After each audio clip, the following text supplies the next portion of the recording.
All right, welcome everybody. This is CBSI presents Tales from FlipSide number 54. I'm Dino. Today's topics are going to be the pros and cons of buying comics online. That's going to be the main one, and the not top 10 list. So, boys, introduce yourselves. Pete Up's here, and I think I'm the only member so far who has not fallen into the baseball card trap. Hey, me either, brother. Scotty Too Hottie, and I actually just bought a box of wax today. John Z, I only did one break at a shop so far. I haven't bought my own box yet. Brian McClay, and I blame the rest of these guys for getting me stuck on these cards. What's up, guys? Brian with Superman's Comics, and I'm the type of guy that likes to buy cards and then let the community tell me what I got. Hey, turn that Saquon over. At the end, we were all wondering where that fifth auto was, and Stein found it. Yeah, and it's I'm Ben S, and I just like to make fun of Wood for missing, $300 cards that he just bypasses like they're nothing. That was amazing. That was a good video, Wood. You did a good job. I did like the way you use the camera angles like that. Yeah, so last time, I did the Garbage Pail Kids, and I had it reversed, and a guy commented, he's like, "That's great, but you should have the cards and the big screen, and then you in the little screen." So yeah, nobody probably really wants to see you. I know, right? Well, if I put the cards in the little screen, then no one can tell me, "Hey, idiot, you got like a $300 card." It's like, yeah, that guy's box break sucked. Well, I thought it was for those who don't know. Okay, so Wood he bought a box of cards and did a box break on his video channel, and and he's opening them, and he's just like he just bypasses. Oh look, there's a Saquon Barkley, the best player in the box. Yeah, and just keeps on going, and then it gets to the end. I mean, like all his autographs pretty much sucked. I mean, they were just terrible. I mean, like $2 cards. And he's like, "Oh yeah, I got some good ones, but I really didn't get that Florida State, guy that I really wanted. But hey, there's some good cards, and okay, see you guys next time." And I'm looking at it thinking, hold it. First of all, you only have 4 autos. You're supposed to get 5, and 2, you just bypassed Saquon Barkley like it was nothing. He just had a big old grin on his face. So yeah. I did put a full disclosure at the beginning of my videos, like, dude, I haven't collected cards since like the 90s. So I'm telling you straight up front, I don't know what the heck I got here besides. So I figured myself internally, I was like, if I kept it the same monotone voice, I could kind of play it off like, yeah, it's good or not good. But I have the card here in front of me. And to my horrible defense, when I had the card up, to me, the back of the card looked like the front of a card. To be fair, that does look like a front of a card. Yeah, I can't blame you on that one. You guys are way too nice. Come on.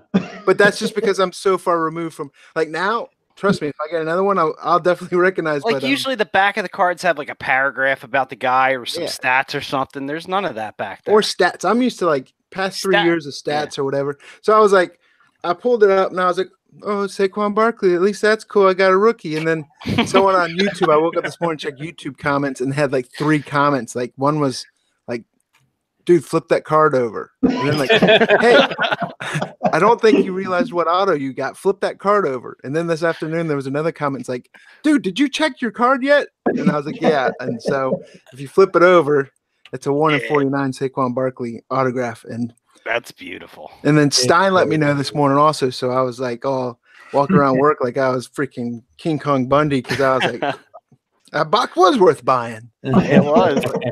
And of course, I was on blowout cards looking, what do I want to buy next? Because I've got all this stuff. But before we go, I'll just show you like So are you going to sell it or are you going to keep it? I'm going to keep it for now. There you go. Keep it. Yeah. Because I think, rookie. He ain't going anywhere. Yeah. And he had so unless he gets hurt, but he's not. Yeah, I don't think he's going to get hurt. Nah. But like I said, I'm familiar with football players, but not cards. So I really wanted Florida State player. I wanted Derwin James rookie, and I got none. Like I didn't care, but they did get a Lamar Jackson rookie contender, Nick Chubb, nothing. Sam Hubbard, old Mother Hubbard auto. Hey, if you want to just send me that, that $2, Ohio State Bengals guy. I did send it to my my buddy Pop, who's a bum Golson Ohio State fan. Jordan Thomas. That Jordan Thomas, wasn't he a high draft pick? I can't remember. Tight end, right? Yeah. And then there's other Jordan Eagle Mlata. Yeah. And then Rod I don't Smith even think I don't think he got on the field this year. Yeah. But so yeah, I'm glad I bought 2 of these like little 30-point magnet cases going, well, who knows, maybe if I get a decent card, I'll put one in there. And I did. Hey, congrats. Also, Wood, you realize that Derwin James's Contenders autograph is like a $10 card, right? I know. I'm not gonna buy that. What's that? Spends $200 on a box to try and get a $10 card. That's how I roll. Don't tell him how to fucking do his cards. Paul, send me your notebook, or I'm gonna start Brian's cards problems. You start from the back, man. We'll meet in the middle. But it's just like when starting with comics all over again, man. I gotta get wet somewhere. You gotta get your feet wet. Yep. I'll send you an old Beckett so you can start looking. Hey, that's a great pull for your first box in 20 years, man. I'm happy for you. Yeah. I was telling my buddy at lunch, I was like, I remember going to freaking the card shop, card shows as a kid and being pissed off I had to spend $24 on 1990 Donruss baseball cards. And I just spent that much on freaking football. I still have the 2016 box to open. So there's a lot of good rookies in that class. Yeah, hopefully I'll be a little bit more aware. And that'll be fun to watch. Just always make sure you flip the cards over. So I'm just gonna say that I had my contacts out when I was filming that. Yeah, well, you want it was an Easter egg. You wanted to see if we were paying attention. You know what? Do it as Rooster and nobody will notice. But yeah, at least I didn't just act like I knew exactly what the hell I was doing. Yeah. When I was opening it. So, and thanks to the community and Ben Stein for pointing it out and let me know I was a jackass. Like, you caught it. I was wondering who would. Yeah, of course I know it was an auto. Yeah. So I think Wood killed the pickups this week. Yeah. I don't have any pickups. I mean, I got pickups. All right, let's see what you got. Let's do this. Let's see what we got here. Yeah, you gotta take me off. Yeah, I got you. So I picked up. Wait, first off, did you get any more cats this week? No, one cat. Took a week off. Yeah, I took a week off from that. The cat. He had the old cat in the wall problem though. Yeah, this little guy. Look at this guy. He hangs out with me. Oh. You weren't saying that earlier. I know. So my first pickup is this Archie Horror cover, which is I guess right over here. So I've been seeing that one. Yeah, Stadium Comics. They kind of packed, but I got it off decently. I think they're actually. I don't think they're sold out. Actually, I think if you guys like the cover, I think you actually can still buy them. I don't think they're sold out yet. That's kind of an homage to the first Cheryl Blossom, right? Yeah. Well, I hate to be the only one that brings it up, but that bulge is pretty showing there. It's a wide bulge. That's why Dino bought it, guys. I did. Yeah. Isn't that I think that's the gay character, right? So I think he has a roll of quarters in his pocket. Yeah. Not the only body he wants to bury tonight. And then after months and Mr. Paul, this is Mr. Paul's book kind of. So I went to Toledo Comic Con and I bought a book. And it came back restored, and then I got it unrestored. Hey, that looks so much better. Yeah, you know what's funny? It was up here in the corner. Like I can't even see that they done anything to it. Honestly, like they probably didn't do anything. That was restored. Yeah. They probably looked at it. I was like, "Oh, we fucked this one up." Yeah. No, I saw it under a black light. I saw it. I mean, it was color touched, but like somebody took a marker to it or something asinine. I don't know, man. I mean, it looks beautiful. I mean, like that's not even a spot you would color touch the red. Yeah, I don't know. It was in this top corner up here. That little section. That was it for some dumbass Like if you're reason. gonna touch that, why would you not do the spine? Just get a black marker to do the whole spine. Yeah, I mean, look how nice. I mean, besides this, I mean, it's a beautiful copy, man, and it's got the old white pages on it. Dino, what grade was it as a restored? 8.5. I'll So it take only that went down- half point all day long. Oh, absolutely. I mean, I'll tell everybody what I bought it for because I don't care. So I went to Fantasticon with Mr. Paul, and the guy wanted $400 for it. I'm like, done. So, and then I got it slabbed and I sold it to Dr. Joe, and it came back restored. So I bought it back from him, and then because it was restored, and I didn't know that. And then I got it unrestored and came back in 8.0. I feel like Doc Joe probably lost. He should have just done it himself. He wanted, you know what's funny? He wanted he wants a higher grade. Like we saw a. Yeah, I think he was looking for like a 9.0 or a 9.2. Yeah. I've been looking and I can't seem to catch it. He saw one at Baltimore Comic-Con. Yeah, the guy wanted like $3,000 for it. Yeah. I think it was a 9.0 that he wanted $3,000 for. Yeah, I mean, That's too much, but man, that book I've been on a lot, and every time you try and catch it, it jumps again. Yeah, Black covers matter, man. I'm on the fence with this one, boys. I really am. Like, do I sell? You don't have a PC. This might. I don't know. I don't know if it's on a PC, but I would. I don't know, man. Like, do I hold on to it? I guess is more on the fence about. I think you hold on to 3 months, you probably make yourself another $100, $200. Yeah, I mean, I think I might actually just take this to North Carolina with us. You know what I'm saying? Yeah, that's probably a good idea. Just throw it up there and say, "Yo, man, you'll get yourself a premium there." I doubt there's going to be a higher grade up there. $4,000. No, I'll just throw some crazy. So. I bet you can get close to 1,500 on it, and you wait a little longer, it might be 17. Yeah, I mean, anything, I'm gonna make good money on it. So I mean, and again, boys, I mean, this just shows like, you know, you can buy restored books, but I mean, like, I got lucky, I guess theoretically, it wasn't too crazy. And you can get them unrestored, obviously. So I mean, I'm not saying everybody can go buy. Not every time. Books. Yeah, and I'm not saying everybody should go out and buy restored books, but I mean, I got lucky, but still, I mean.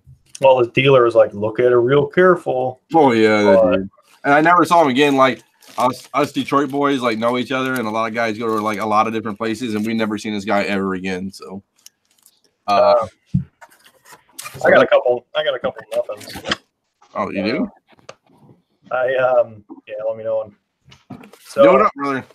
Look how clean.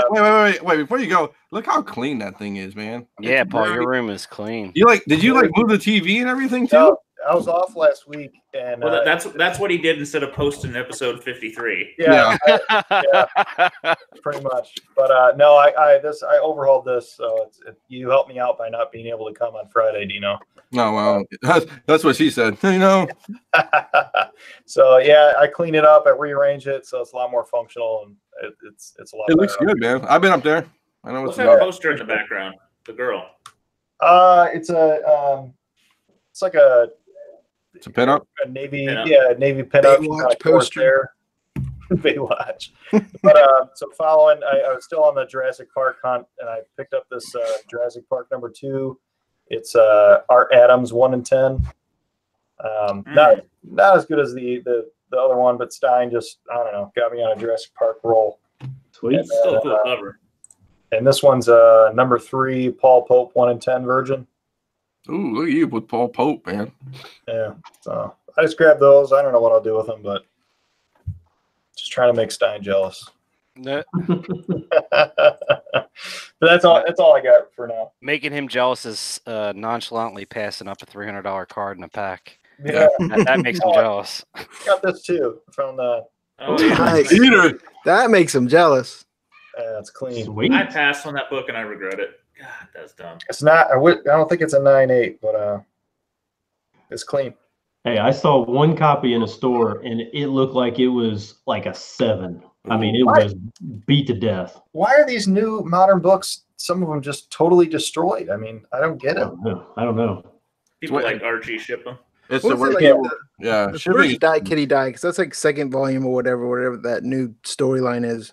But the first Die Kitty Die #1 had a Darwin Cook variant to it, right? Oh, wow. Hey, speaking of, Yeah, you're good. Hold on. Dun-dun-dun. are we going? Are you done, Paul? I'm good. Yeah. No, I made them done. Speaking of wood, I picked this up this week. That's where that's where I saw it because I reminded him. I was Yep. like, oh, I remember that in weekly picks. Yep, I wanted this for a long time, and finally, I Midtown had their 50% off thing last week, and this was the last one they had, so got it for 50% off. So that was a sweet cover. Artwood is very underrated.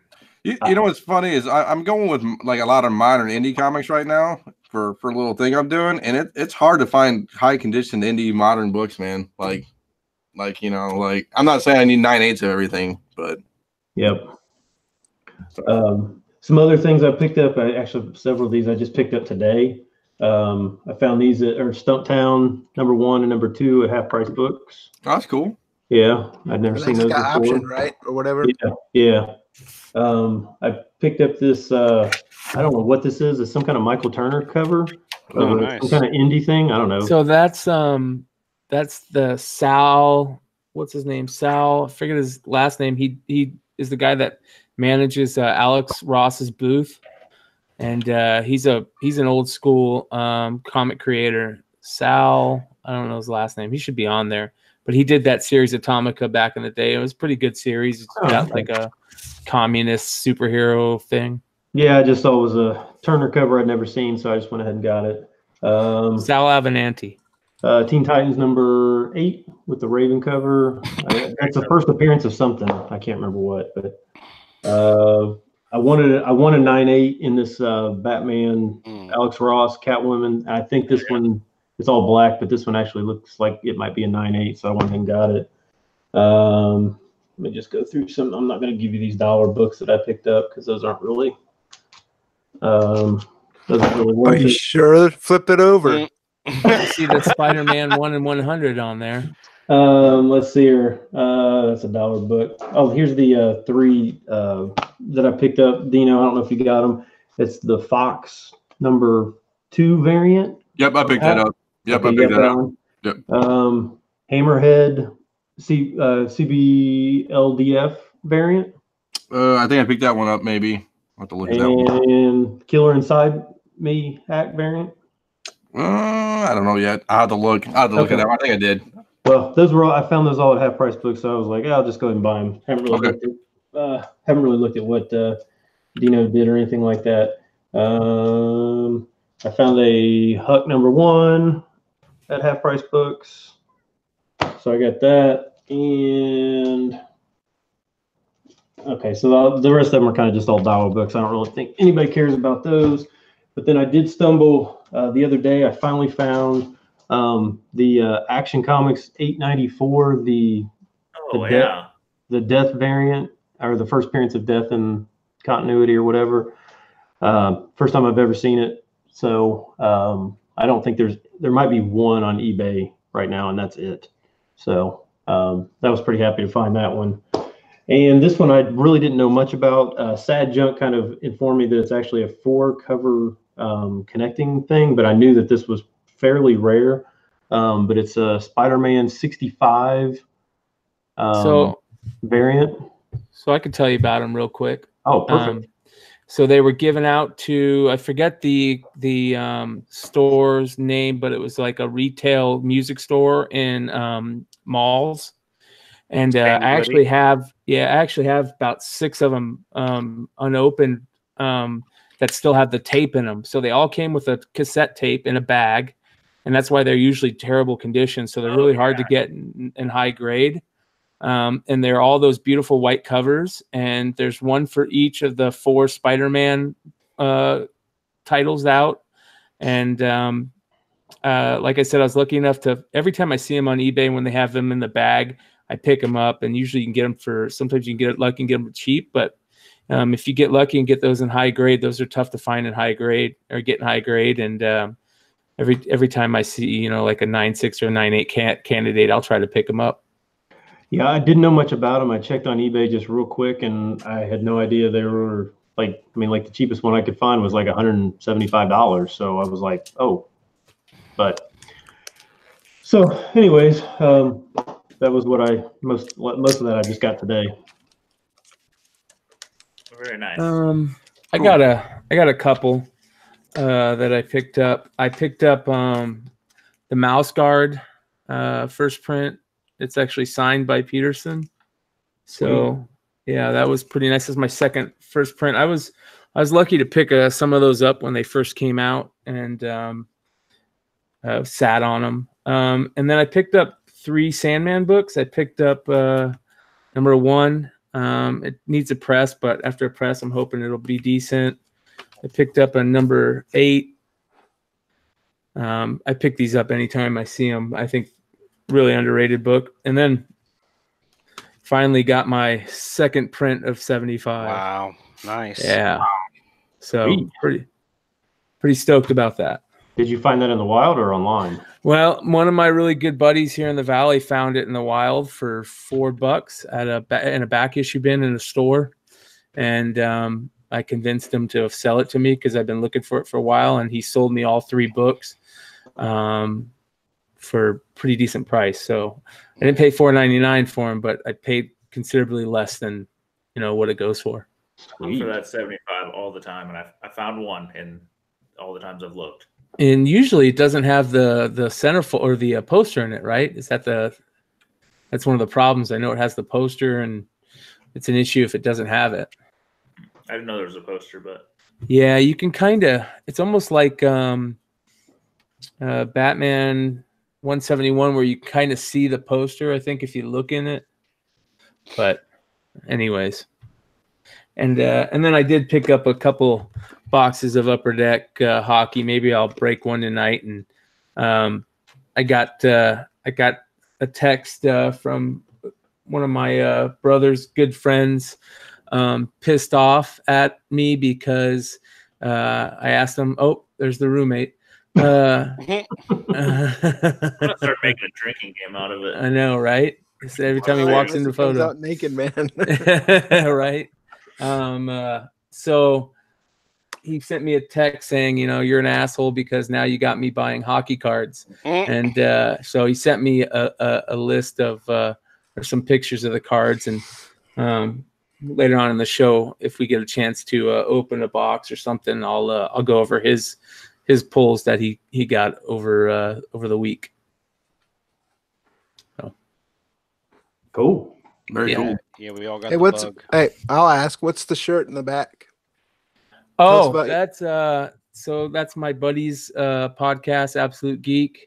I've been lucky enough to be a host on the show with them for a while now. So they're just they're doing a good job of just having a fun show. They talk about more along the lines of like they do talk about comics, but they also talk a lot about movies and kind of like everything in the pop culture. But they've been a pretty big show here in the Phoenix area for a while, and it's pretty cool. It's fun. It's a fun show to go on and joke around on. And the 2 guys that basically run the show are good friends, and they do a good job. So they gave me a shirt, and they got it sitting out back there. So everybody check out Absolute Geek Podcast. I brought them up a couple of times, so check it out.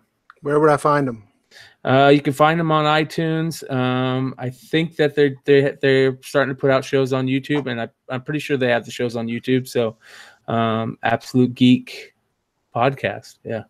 Check us out first, then them. Yes. Well, he can only check us out if Paul uploads it. Yeah. I should just Nobody will ever hear that plug. Yeah. And also since I'm plugging away, be on the lookout for the Bogcast. That's BOGCAST with Keith and Brian. That's coming starting the week of February 11th. So I'll be posting about it on Instagram. So check it out. Very cool. I like that. Everybody done with pickups? Anybody else getting any pickups? No, you got me. Sadly. Okay. All right. Go ahead. I got a little stack today. I had a couple He things can't come not in. buy books. Next week's gonna be worse. But I bought one just as a standalone. I've been buying Teen Titans Go books for the last couple of years just because I don't know. I just feel like this is the super friends of this generation. It's kind of that show, the Batman animated. It's just kind of the show that the kids all watch. But Stein put this on the top 10 list, I don't know, 6 months ago. This issue 42, and it has some strange sales of $40, $50. I don't know why. I don't even think he knew why. I don't know if it's a cover. I don't know why. I don't know if there's content, but one popped up at a good price. I've bought a couple runs of this, and I still can't find a nice copy. This is finally a nice copy, so that's going to go in the PC. Maybe the grading pile. We'll take a look.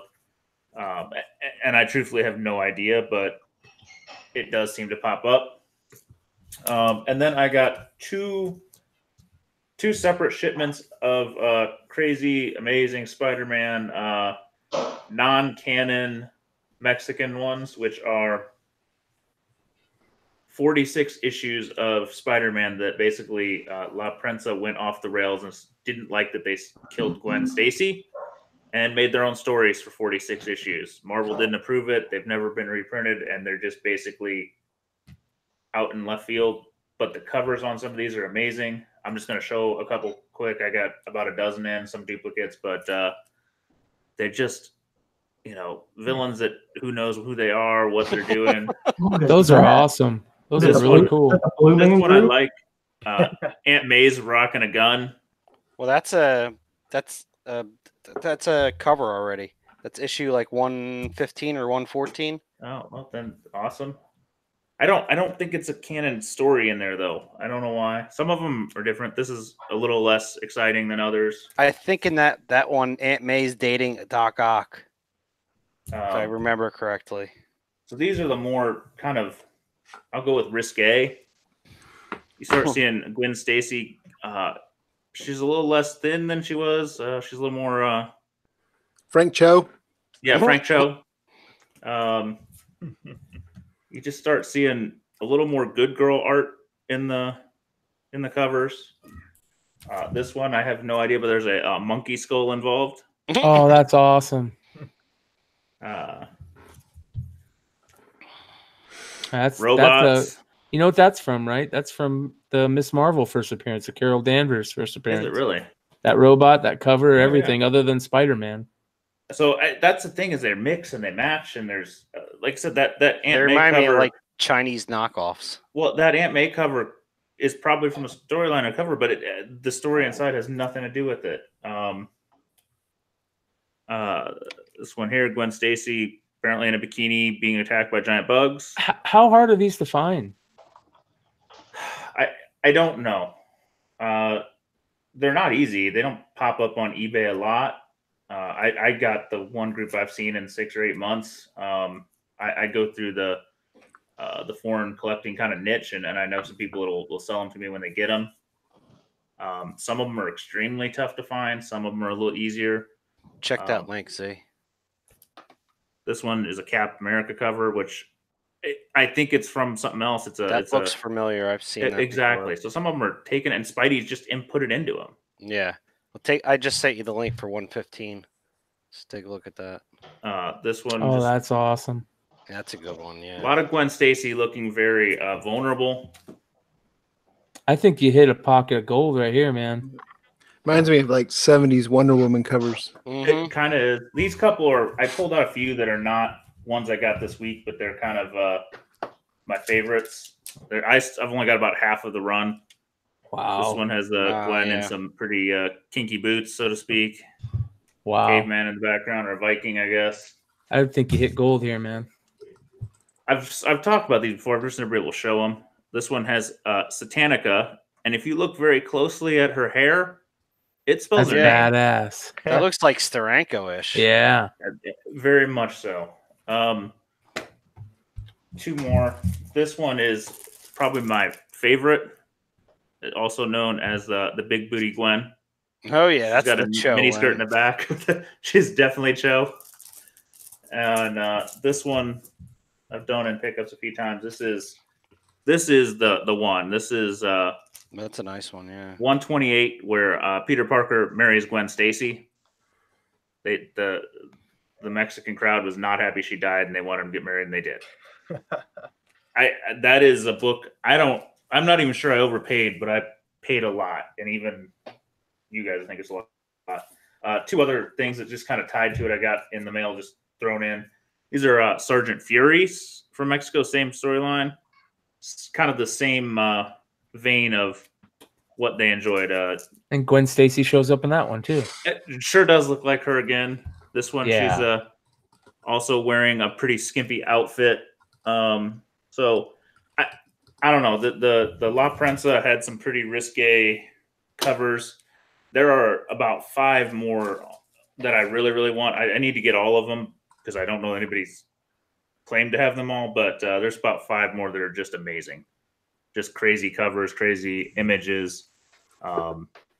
It's Good Girl meets Spider-Man meets sci-fi meets it's just insane. Yeah, they're cool. So definitely a niche. There's some German Masters of the Universe magazines that are kind of like that have a lot of cool covers, but they don't come up very often. Most of them come up on German eBay, and I don't want to trust shipping. But they're magazine sized also. It's like eHapa. So I will tell you this: Germans seem to ship well. It's Germans do everything well. It's the Italians don't buy there. the Europeans, it's like eHapa, EHAPA. If you search eBay for like eHapa Masters of the Universe, there's a bunch of magazine covers on there. Some of them have like centerfold posters that are pretty cool. Not like dirty centerfold covers, but nice art. Yeah, it looks cool. What did your wife think about all that, man? A lot of risqueness there. Who, me? Yeah, you. Don't read them in the bathroom. He doesn't look at that stuff. Oh. I mean, I've flipped through a few of them, and that the internals have some of that same risqueness. It's not just the cover, so I don't know. It's Marvel doesn't even acknowledge that it happened. There's some rumors that the company asked to do it. Some say they didn't. It was in the shooter era, so who knows? Yeah, I doubt that was licensed. No, they would. I mean, because they wouldn't have just stole stuff from other things and used it. Anybody else? I finished. Shout out to Tim Walker. I finished Fear Agent finally. Last week when I was sorted all my books and tabbed them and all the good stuff, but I realized that I never finished the Fear Agent run. So I reached out to Tim because a couple couldn't be found, and he helped me out. So those are in the mail right now. The Matrix has you. That's right. That's cool, though. That's cool. What do we got next? So we got pickups, and then we got the big announcement, which I kind of this is a little scary. It is. So I guess I should preface this by saying going away is kind of a bad terminology. So Google, everybody knows Google Plus is shutting down. I guess Google's deplatforming. Yes, very soon. They're deplatforming their whole social network experiment, I guess you would call it. What people don't know is Google Hangouts is going away in 2020, but there's a caveat. They're going to name it something else. They're naming it like Google Meet and Google.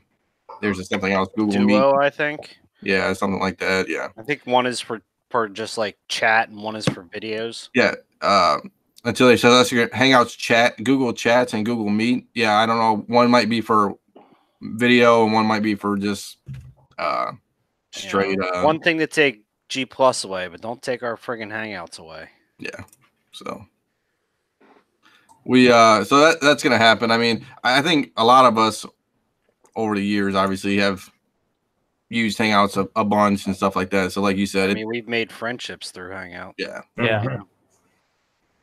So that's well, I mean, we'll see. I mean, like we said, there's G Plus is going away. I mean, obviously, there's other things out there. I mean, we have the website, and we have that new app. What's the new app? MeWe.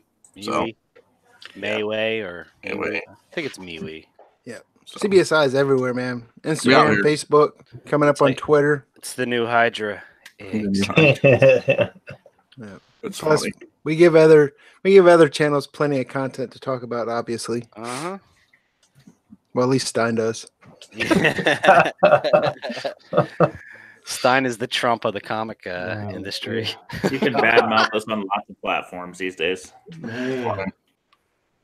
That's funny. Craziness. So, I mean, that's a little blurb about that. But the big topic for today, and Regan's rage, I thought was going to come through on this, but we'll see. I mean, you just got to get me fired up a little bit. That's he all. seemed to calm down. I'm going to edge him on because this is the best part. It's like going to a con, just edging him on stupid stuff. So, pros and cons of buying comics online. We all buy comics. Like me, I don't have too many LCS options. So I do most of my comic buying online. I know some people around here go to like Half Price Books or Second to Charles or whatever their local comic book store is. So let's talk about it. Buying comics online. Who wants to start this one off? Scotty, you want to start it off again? Yeah, I mean, definitely. The biggest issue is shipping and getting the book to you safely in the condition it was supposed to be in. Right. It's easy to tell on some places. You could tell that buyers, sellers know how to ship. But there's always that one time where you see a book that's like, man, it's like half price, and the guy has one feedback, and you're like, I know if I buy this book, it's going to come in a manila envelope and a pizza box. Pizza. Didn't somebody have one shipped in a cereal box? Yeah, I think I remember one in a cereal box. Someone's been shipped in a pizza box. It's like, oh my god. So that's my rage. That's what drives me friggin' bananas is when I buy a book and it's just not shipped right. It's not hard to ship a book right. Well, let's talk about what constitutes a ship right, because I got a comic book today. I got this one, and it was just I wouldn't say poorly packaged. I mean, they put it in like a box, which was nice. They put a lot of bubble wrap on top of it, which is whatever. But they taped it to the actual box face down. Now they did have a board on this part, which is okay, but like trying to get it off the tape and off the board, it's gonna flex. You know what I'm saying? Yeah. I think it's hard. I understand it. And they taped it on the sides too. Let's talk about that too. When you tape your books and you tape them on the side of something, like when you tape it like down like this, that corner, that spine is just gonna curve. You know what I'm saying? Like at least kind of do it up top where you kind of and leave a little bit where you can just cut it a little bit, and then like you say pull tabs or whatever you want to do. You can do on the side. Just use pull tabs. Yeah, my thing, because I pack all the books for F5, all the raw books. Yeah. My whole thing is you should never have to take a razor blade anywhere near a comic book. Great. Yeah. It's just too dangerous. Like I bought a book. It came packed really nice. The guy did a great job. He had it was a double slab cardboard wrapped in bubble wrap in a box probably, right? Priority mail box, Then I open up I take off the cardboard slabs, and then he's got it wrapped in those Tyvek bags. You guys know them, the priority mail bags, the soft ones? Yep. The problem I have with those, if you're going to use them, is you should never peel that flap off. Yeah. Because you peel those things aren't designed to be open. They're meant to be cut. And of course, this guy had it wrapped up nice and tight, so I had no wiggle room. I didn't know what side was up. So, of course, I'm trying to cut that thing open. The blade slips, goes right into the cover. Ooh. Yeah. Talk about disappointment, man. And the worst part is, like I said, he packed it well. It's just you could pack it too well. There's a couple how-to articles on the website, too. I wrote one. Wood wrote one. So, the resources are out there, but I don't. There's a video on Simple Man's Comics YouTube channel. Video too. Well, the problem too is I wouldn't say it's laziness. I don't know. The bad packers are lazy. Yeah, I've gotten books in bubble mailers with no cardboard. Here's my thing: bubble wrap and bubble mailers do nothing for raw books. Yeah, They're worthless. You're better off putting something rigid and hard so that it can't flex or bend. Yeah, and the problem too is I sit there and I tell people I buy a lot of books online from third-party places, and or private sellers and stuff like that. It's just please pack it securely. And everybody says, okay, use cardboard. Oh, okay. And I get the flimsiest piece of cardboard, or they don't tape the book down to the cardboard. Yeah, I love that one. Or I'll get the guys who put a board as a cardboard, like a backing board as a cardboard. It's it's And some of it's not even individual. Some of it's actual publishers. Yeah. Well, yeah. Yeah. At least some of them will put disclaimers on their website, like when you're shipping or when you're buying. Sometimes they'll put like, "Hey, to cut down on cost, we ship the best we can." But we don't. But know it's anything. not bulletproof. And then you're like, okay, do I want to continue through the checkout or do I want to back out of this purchase? But then there's some that ship just as bad as everyone you're talking about, man. When there's no bag or board, it's just some raw comics in an envelope, and I mean, literally, like, gets to you. I use 2 sheets of cardboard and a Gemini mailer. It takes friggin' 30 seconds to pack a book up. It's not hard. And you got to use pull tabs. Like, I'm sorry. If you're going to, unless you're using like Scotch tape, which I don't recommend because it doesn't hold well enough. But you got to use pull tabs. I mean, you just got to think about when you're packing up a book is how they're going to, open it, So if you tape that thing down all the way around and they got to use a razor blade, you're just risking the chance that, there's going to be a slip and a cut. I want to take a side note. I tell you what, I love the Uline mailers. I know you love the Geminis. I ordered a book from New Cadia. Mm-hmm. Okay. Came in the nicest mailer I've seen to date. Yeah, there's thicker ones. How is Nucadia, dude? They just can't grade. No, they can't grade. But it was self-sealing. Like, it folded up like a... I've seen it as an international package. Like, they'll come to me that way. I've seen it from Europe. But it folds up almost the opposite of like the U-line. So the long sides, the top and the bottom are long, but there's a self-sealing edge. Wow. Just the right size. Holy cow, it was beautiful. If you order from McClay, he mails it in the old Nintendo Trapper Keeper. But and I also recommend, if you can, ship first class. I think buy yourself a scale. Yeah, buy a scale, because you could ship first class anything 16 ounces and under. And your scale doesn't have to be a $200 calibrated scale. Like my scale was buy a $20 one at Walmart. Yeah, $20, and it's like my handle. I think the 25 pounds. I mean, when you're shipping more, I mean, I'm never shipping more than something than 25 pounds. I mean that's a lot of books, obviously. I mean, And for all you street pharmacists, we're not talking about that type of scale. Yeah. No, this is a postage scale. Yeah. But if you ship first class, your packages are being shipped with smaller packages. You ship priority, your stuff's going to be shipped with bigger stuff, because my first class packages arrive like perfect. My priority mail packages look like they go through some hassling. It's true. Ozzy's a mail guy. He's like, media is the worst. Priority, anything that fits in those boxes, whether it's 70 pounds they throw them in a big bin and it goes. Yep.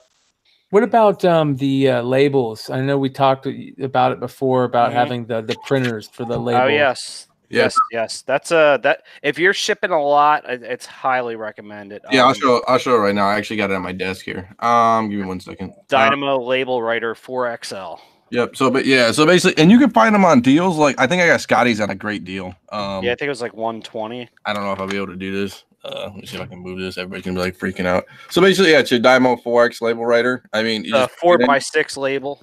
Yeah, 4x6 labels, and you can get the labels cheap. I think I get a pack of them on Amazon, Scotty, for like cheap too. I mean, I think I got 6 rolls of 200 per roll for like $25. Yeah.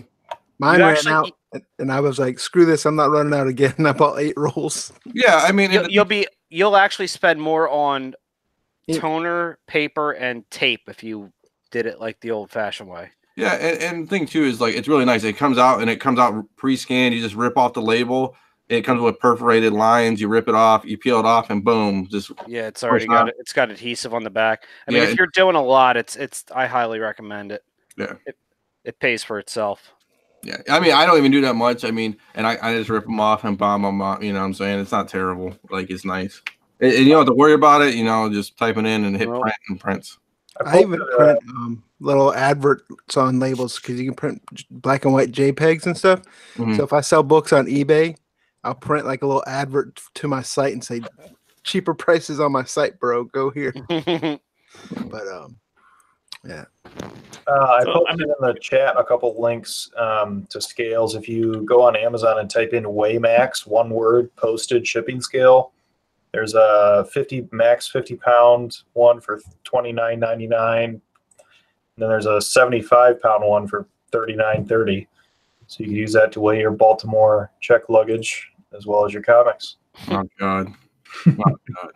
I feel like we're getting a little off the rails, so we kind of roamed into shipping. But we were talking, buying comics online. Why is the pros? What's the cons?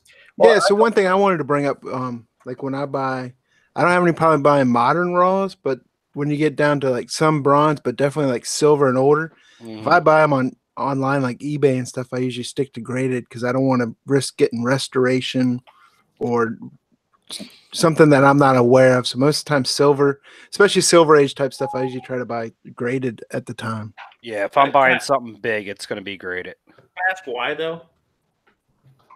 What's that? I mean, like if you're buying on eBay, the protection's so good that if you get there and there's something wrong with it, you can send it back. Yeah, but who want? I mean, I think I'd rather get what I want. Yeah, I think it's kind of respecting the hobby too, as far as I'm just going to buy this book and send this, send a bunch of packages back. Then you get a reputation for yourself. I know what you're saying. I don't even like returning stuff to the store, much less sending stuff back. I don't think it's buy with no logic, because I've said before, if there's no feedback and there's no, or there's something fishy, don't buy. But most of these sellers that you're buying from that are selling $500-$600 books, $100 books, most of them are not first-time sellers. Yeah, there's a few. And if you're buying moderns that are being flipped on Wednesday, then Godspeed, who knows who's shipping to you. But if you look at the feedback, you got somebody, let's say, over 100 to 200, and most of it selling, not buying, you're probably okay. Yeah, I feel more comfortable buying graded. You're in presentation mode. Oh, sorry. Yeah. That's what I mean. One of my main concerns, especially with like Silver Age and stuff like that, is possible restoration. Restoration definitely. I think that scares me more than anything, because I mean, we talked about it with Dino's book. Like nobody, that book went through 5 people's hands and nobody saw it. Yeah. So again, nobody was really looking for it. I mean, I kind of trusted the guy, which is my bad. But I mean, that I feel that way about it. Like even if I was at a show, like I would be wary about buying high dollar raw books. It's just something I'm not as comfortable with. I would rather spend a little bit more and get it graded. Yeah, I mean, like you said, you know what you're getting and stuff like that too. One of the questions that I was going to change the subject. Go ahead, Zeke. Can I stay on this one for a second? Sorry. I guess let's get a little more refined on this. Is this if you're buying for your PC or you're buying a flip? I mean, both. Treat them the same. I think both. I mean, I would treat it the same. I mean, because then if you're buying the flip, then you're possibly passing. If I'm buying a flip, then I got to buy like cheaper than if I'm buying for PC. Yeah, but if you're buying raw, press and grading, I mean, you got to take that gamble sometimes. Yeah, but I'm not much of a gambler. I go for the safe thing. So let me try to find a graded copy that's a little bit under market, and then wait for it to appreciate, and then sell them to repeat. On a side note, my brother got bit this week on a book that sold that ended up being. It was a married book. It was a Batman 181, and the poster was married to the book. Oh. It's funny because he bought it from another guy in the group who had no idea either. But this, the buyer, can you explain what that means? Married to the book. So, like, if you've got basically, it's taking 2 books and combining them into one. Well, the 181 had a poster centerfold in it. You see a lot in graded books, like you get a lot of them have the centerfold going. I mean, centerfold or inner wraps disappear. Especially if it was a tattoos poster. With Amazing 238 and a Fantastic Four book. Somebody's got an innards that are good, and somebody's got a cover that's good. You take them and you put them together. I think it takes a tremendous amount of skill to make it look good. Just because the holes got to line up and staples have to be tight, because when you undo them and redo them, it's tough. I mean, I've talked to some guys that used to restore, and they're like, you can do it. You got to be good at it and whatnot. And it is hard to spot. And the only reason that this one got caught is the guy sent it to my comic shop who was going to, put it up at auction. They're like, hey, this is a problem. So then, Mike had to deal with it, but it's still, you can't catch everything. I mean, no matter how much you look, Ghost Rider's a good example. And you never know if you're going to get bit, but again, eBay's going to take care of it. And, Mike had to rectify the situation. So, I was going to say, buying online, a question I see come up every now and then, multiple times throughout the year is, hey, what's a good website to pre-order my books on that ships well, or, doesn't cancel all your orders and things. I don't know if people in the chat could give some recommendations of where they buy books or where they've heard people buy books from that's reliable for people who don't have an LCS. What do you guys think? You heard of any or know anybody who gets their books strictly online, or at least a majority of them? Yeah, because I only have one LCS. I mean, it's Third Eye Comics, but it's the smaller store. I don't live near their big store in Annapolis, so whatever I can't get there, I usually get online, and a lot of it's either, of course, eBay, Midtown. A lot of them, though, if you order it from Midtown and places like that, you want to try to order like 4 to 5 books because their shipping seems to be better that way than if you just order one book. Yeah, I mean DCBS for like pre-orders, but I mean don't expect to like try to flip that the same day. I mean you're gonna get it on the same day, but I mean don't buy incentives from them. Well, I'm sorry, yeah, incentive variants and stuff like that. I mean, but if you're gonna buy books like regular covers, DCBS, I mean there's a bunch of stuff out there that does it. I mean, I've had really good luck. I bought Things from Another World out on the West Coast for years. Was a good one. Oh, I just typed that in the chat. Yeah, they're solid. I mean, I would recommend if you live West Coast, they're a better buy. It was always real slow shipping when I bought it there, though. But I wasn't really in a rush. I wasn't buying like variants. I was just buying books to read. Yeah. But they ship well. Is it because it's coming from another world? Yeah. Just things. Cheap pay for economy shipping, and it would take a week. Yeah, I mean, I don't care about that now, especially what I'm doing right now. I don't care. I mean, shipping. So I think you make the choice somewhat on where you live. Like DCBS is 2 hours from me. If I buy from them, even if it's economy, it's getting here the next day. Yeah. Yeah. My Comic Shop, Graham Crackers, G-Mart. It's funny to me because like I order from DCBS and I'm not that far from you, and it takes like a week, man. It really does. It takes like 3 or 4 days to get it to me, which is weird, but whatever. Well, that's because you live in Detroit. You only have like 6 employees at the post office. I know that's true. I only got 3 bulletproof vests to share. I can't believe I can ship slabs in time. But so you're saying Golden Apple's a great online shop. Yeah, I mean, and what's funny is like for the downfall of comic book shops, is we see like people closing and stuff like that. Like there are still great shops out there. I mean, that you can still get books through. So I mean, I think you have to have you have to buy online to get what you want, because you're never going to find really what you want in person.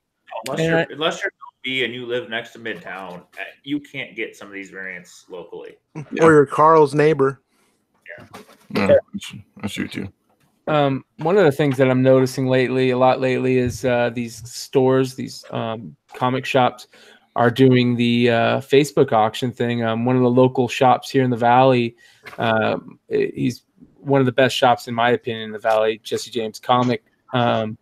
He does a Facebook group where he has a bunch of the comic shops around the country joining in that group to do auctions on Facebook. And a lot of people, I think that there's been a lot of talk about whether that's a good thing or a bad thing. And I think a lot of these comic shops are losing a lot of customers to the online sales. So they just figured, why not, jump in on it and try to make some money off of it. And I know that they're selling a lot of books online auctions, getting rid of a lot of backstock books, a lot of dollar books that they wouldn't normally get rid of. So, if that's something that you're into, check that out. And if you know anybody that's got a fledgling comic shop, maybe look into it. So my LCS does the same thing. They use a proxy bid though, which is whatever, but they do it every Wednesday and I think Sunday.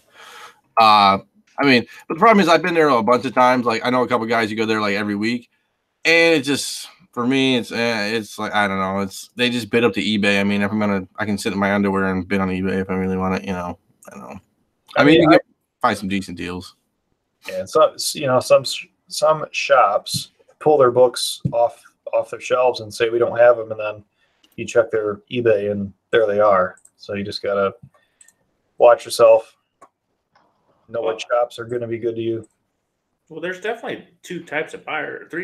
There's people that will only buy online, people that will only buy live, and there's people that don't care. Like they're just looking for the best deal. Mm-hmm. And we go to shows and we see these dealers that go show to show to show, and they charge prices that we think are outrageous. They're like, oh, I can buy it online. They're like, you can, but this guy won't. This guy wants to give me his $2,000 in his hand and know what he's getting. So as far as looking for that, I know that Stein is big on hunting in person versus trying to buy online. What do you have? Is that just the thrill of the hunt, Ben, or? Yeah, I mean, well, and I'm cheap. I mean, if you're buying online, if you're buying off eBay, unless you're just, or unless you're, somebody who's just got, contacts all over the internet or whatever, you're going to end up paying. Yeah. I mean, you're going to pay market price, and I can't make myself pay market price for anything. I'm just too cheap. So, I mean, even if I find something in the wild and it's market price and I think it's going to go up, I still just pass. I don't know why. Well, I mean, but the problem is, like, between us, like, you go to a lot of different places. Like you're traveling. I think that's kind of, you're like, hey, I might be able to find this in X place or Y place, or you know what I'm saying? Like, yeah. I mean, for us guys who don't travel as much, I mean, we're kind of stuck with either you pay cover price or it's going to go up or it's going to, you know what I'm saying? Like, it'd be different. Absolutely. Yeah. No, I agree. But it is fun. I mean, it is fun finding that SpiderMan, in a back issue box a day, and for basically $4. I mean, it's cool to find stuff like that. Yeah. What issue was that again? 65. But there's three other. I don't remember what. I mean, Brian obviously knows what they are, but I don't know. I mean, McClay. Yeah. I don't know what the other. Yeah, the other one's this one's SpiderMan 65, but the other ones are like Peter Parker or Amazing. Yeah, so it's Sensational Spider-Man #1, Spectacular Spider-Man 231, Amazing Spider-Man 408, and Spider-Man 65, and they're the. If you look them up on eBay, there'll be some that they call them the 1 in 100 variants. I think maybe 1 in 1,000. It might even be 1 in 1,000.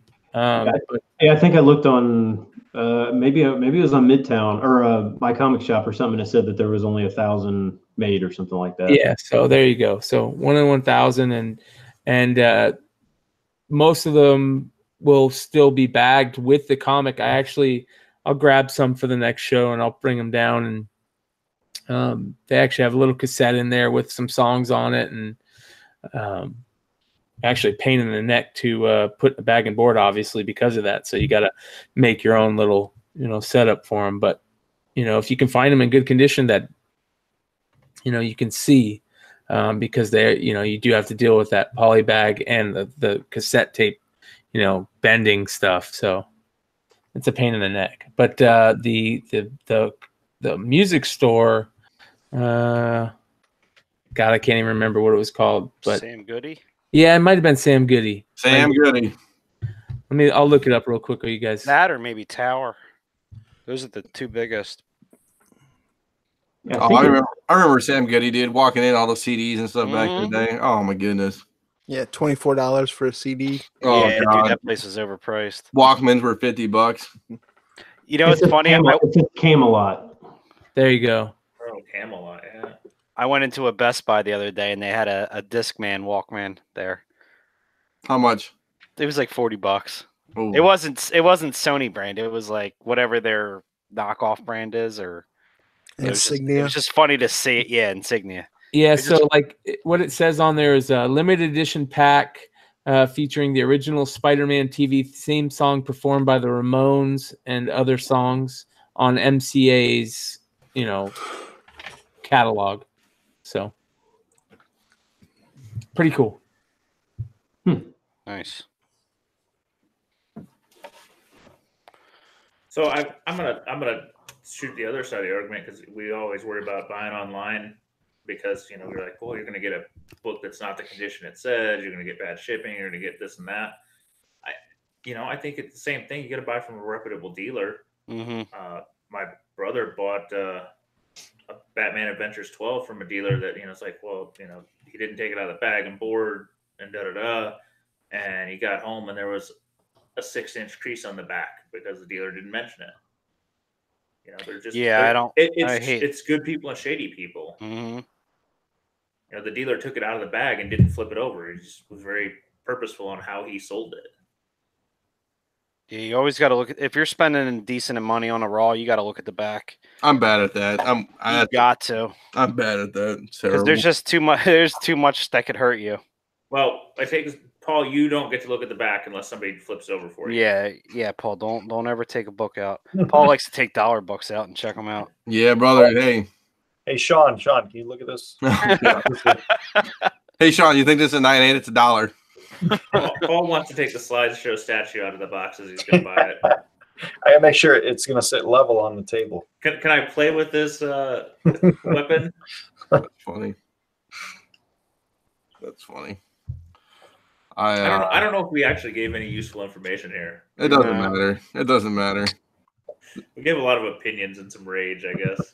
It's the most useful information is going in the chat right now. I mean, I think buying comics online is a necessary evil. I mean, and I know it's tough. I mean, it's like, the problem is, like, honestly, if every store, which they can't because they don't have enough pulls, is like could get raw variants and stuff like that, I mean, it would, people would buy more. But like you said, I don't have a job where I can leave at 11 to go to a comic book store. Or I don't spend enough money to say, hey, you're a VIP. I'm going to put this variant on a pull list. You know what I'm saying? Like, just. Plus, some brick and mortar stores need to expand to e-commerce in order to survive. Yeah, they have to do some online. Oh yeah, absolutely. That's why my store went to auctions.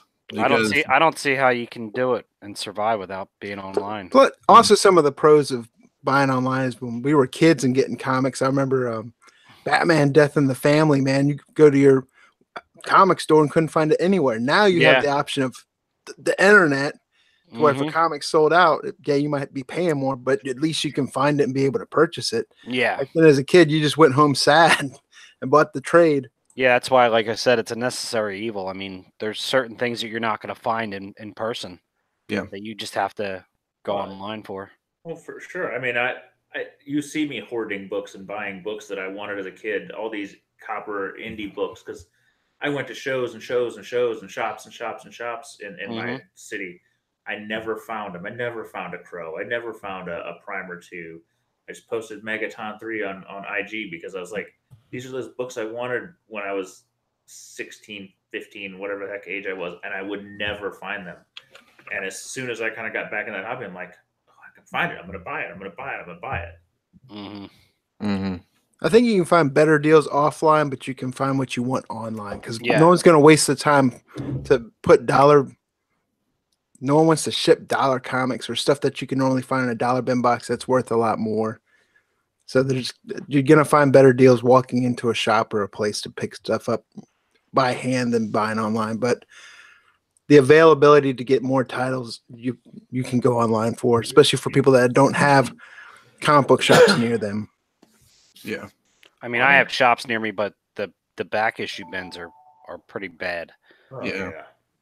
It's like the whole run of Batman, $3 each, but none of the keys. Well, I love the thrill of the hunt. I still go to the shop and I'll flip through some back bins here and there and look for some stuff, but I rarely find anything. The chance of finding it at half price books here, I mean, ours are so picked through. Stein's been here, there'll be some killer wall books at one, but a lot of them are just picked through and beat. There's a couple shops that occasionally will get lucky. Usually Stein steals whatever it is when he comes through town first. Yeah, you might find a Captain Marvel 17 second print, maybe two of them. Yeah, maybe two. for $1. Those are few and far between, and I'll look for days. Or Batman Adventures 12 for $1. But I think depends what you like. I mean, if you like something that's hard enough to find, I get some of that same thrill to hunt online. I mean, there's some books that I have had on my search filter for eBay for years, and I never get a real hit. I mean, I don't get a hit. The same way on our eBay. He sets up the safe search. You do that, Scotty, on ours? What's that? You do the safe searches on ours? I know Tony uses it on ours a lot. No. So, like I said, there's some books that I've had on there that have a pretty wide net, and I'll get a hit now and again. I'll go, oh God, there's a hit, and I open up, nope, it's not what I want, and it still gives you. It's not the same. I'm not gonna say it's the same as looking through 1,000 books in a bin and find that one you want, but if you're looking for that right book, scouring the web, I've looked at a lot of online shops. I've put a lot of time in. I don't love doing it. I don't love scouring 32 online shops to look for stuff that I have no hope on. I usually just go right to eBay and buy something. Or my comic shop. But when there's stuff that's not on eBay and there's stuff that's not there, like eBay has 95, 98% of titles. Yeah. But when you get to that 2%, that 0.5%, that 1/4%. Yeah, I don't play in that 2%. Like your La Cucaracha El Spidero. Exactly. Dude, those don't come up. I bought the only ones I've ever seen. La Cucaracha. But listen, some of us just like to live on the fucking extreme of man, crazy town here. Hey, I'm getting there, man. I mean, you don't collect double clown covers for nothing. I just sent that back to CGC to get relabeled this week. Or the worst is when you spend all that time hunting in boxes and take it up to the counter, and then the guy starts checking eBay prices. I walk away. Fuck that. Yeah, I'm not gonna make money. I'm not gonna make money by you. You doing it, picking up your books. Oh, yeah, I'm not gonna do your job for you. You should have been looking through your own boxes. Well, like I said, if you own a comic shop, your job is to make sure you know what you have. Well, it's funny. The Death of Superman 75, the Platinum Edition. Yeah. I was at a local show and a guy had it in a box. It was unpriced. So I was like, I asked him, how much is this?